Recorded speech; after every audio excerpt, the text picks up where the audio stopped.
श्री स्वामी समर्थ। आज है अष्टमी। आज रात को आपको करना है हवन करना है। और में आपको क्या सामग्री चाहिए मैं आपको बता देती हूँ। देखिए, अगर आप हवन करते हैं तो उसमें चाहिए लौंग, इलायची, खसखस। आप इसमें बेल की गिद्दी भी डाल सकते हैं, नारियल के टुकड़े डाल सकते हैं, गुड़, चावल, घी, कमलगट्टे, चंदन, लाल वाला, सफ़ेद वाला। और आपको और जो भी लगता है, जैसे कि जौ, तिल, सफ़ेद तिल, काले तिल, जितने भी तिल आपके पास उपलब्ध है उतने तिल आप डाल दीजिए। और आप चाहे तो जैसे कि आपको नई नई कुछ चीज़ों के बारे में पता, औषधि होती है जो, वो डाल सकते हैं। और इस प्रकार से आपको सबको मिक्स करना होता है, जो मैंने आपको मेन चीज़ें बताई है। आप चाहे तो तांबुल का मतलब होता है पान, जो माता को चढ़ाते हैं वो पान भी आप डाल सकते हैं। वो डालने के बाद उसमें आप सुपारी भी डाल सकते हैं तोड़ के, और गूगल डाल सकते हैं। गूगल के बाद में आप उसमें जो होता है सफ़ेद कलर का, वो एक दो कलर के होते हैं। एक गूगल होता है वो सफ़ेद होता है, और एक होता है पीला होता है, जिसको हम बोलते हैं हवन में, जिससे हम प्रज्वलित करते हैं कपूर। कपूर के बाद कपूर डालते हैं, लेकिन और एक गूगल करके एक आता है, पीला वाला होता है, सफ़ेद वाला होता है, तो उसको भी आपको डालना है। जिसके में उसको हम धूप के बत्ती में जैसे यूज़ करते हैं उसी का और डालना है। उसको डालने से क्या होता है, उसको डालने से जो अगर हमारा हवन है अगर बुझ रहा है तो डालने से बुझेगा नहीं, कपूर से भी नहीं बुझेगा और उससे भी नहीं। हम उसको लोबान बोलते हैं। देखिए, पीला कलर का होता है लोबान बोलते हैं, और सफ़ेद गुगुल भी होता है, और कपूर भी होता है। तीनों हमको मदद करते हैं कि हमारी जो हवन है हम जो कर रहे हैं वो बुझे ना, इसलिए। और घी ये डालते रहना आपको। और फिर इसमें आपको डालना है 9 ग्रह की लकड़ी होती है, वो 9 ग्रह की लकड़ी आपको लाना है, वो डालना है। आप इसमें वड, पीपल और फिर कुसा, ये सब घास, ये कुसा घास आपको पता होगी, ये सब लेके आपको, मैंने आपको 3 के नाम बताए। इसमें अगर तगर बहुत सारी चीज़ें आती है, लेकिन हम सादा सिंपल घर में करें तो, अगर हम घर के लिए करें तो सारे तरीके से ही करते हैं, तो ऐसे इतनी चीज़ें आप ले सकते हैं।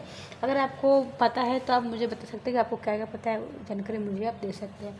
और आप मुझे बताइए कि आपको क्या इसके लिए जानकारी आपको है, या आपके पास और कुछ चीज़ें हैं नई नई जो आप करते हैं, तो आप मुझे कमेंट करके बता सकते हैं, मैं आपको इसके बारे में जानकारी दे सकती हूँ।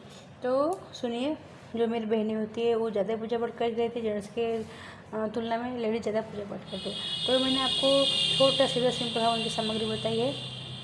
और आपको मैं बताने वाली हूँ कि महानवमी को कन्या पूजन को करना है 11 अक्टूबर को, तो उनको आपको क्या खिलाना चाहिए, उनको आपको क्या ऐसे भोग है जो खिला के उनको प्रसन्न करना चाहिए। तो सुन लीजिए, उनको आपको, अगर आपके पास है सामग्री और आप कर सकते हैं, आपके पास समय भी है और आप कर सकते हैं, तो आपको खीर, पूरी, हलवा, या फिर चने का भोग आए, या फिर कोई भी एक साग, सब जो आपने चने का साग बनाया है तो पूरी या हलवा ऐसे बना के खिला सकते हैं। आपके पास सामर्थ्य है, आपके पास समय भी है, तो आप खीर बनाइए, हलवा बनाइए, और फिर वो 2 साग और बना लीजिए।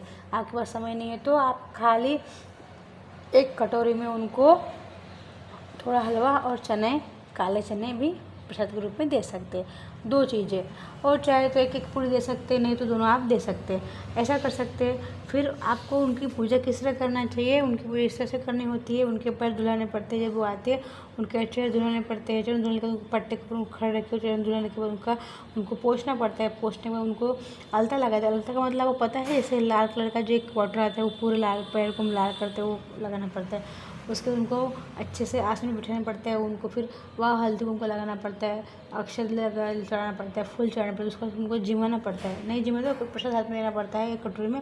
उसके बाद वो घर में जब जाती है तब उनके एक अवश्य काम करना होता है, उनके चरण के आपको पच्चीन लेना पड़ता है। वो पच्चीन लेने का मतलब होता है अलता से उनके या कुमकुम से उसके नीचे के साइड उनके पैर होते हैं, उनके आपको एक पेपर पे छाप लेनी होती है उसके पश्चात।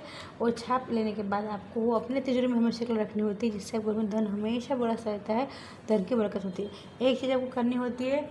ऐसे करने के बाद आप उनको जो दक्षिणा देते, दक्षिणा देने आप चाहे 10 रुपया, 20 रुपया, जितना आपका सामर्थ्य उतना दे सकते। उसमें उनको आपको चूड़ी, पायल, मेहंदी, लिपस्टिक, चूड़ी के बाद आप उसको आजकल जो बच्चे आजकल के हैं नेल पॉलिश लगाते हैं, लिपस्टिक लगाते हैं, काजल लगाते हैं, और फिर हाथ में मेहंदी लगाते हैं, और पायल भी पहनते हैं, और बिंदी लगाते हैं, जो वो लगाते हैं वो सबको देना पड़ता है। वो एक छोटा रुमाल दीजिए आप, कपड़े के रूप में एक वस्त्र जैसे हम देते हैं वैसे एक आप छोटा रुमाल दीजिए, और वो रुमाल दीजिए और उसके उनको आईना अवश्य दीजिए देखने के लिए, आईना छोटा आईना दीजिए।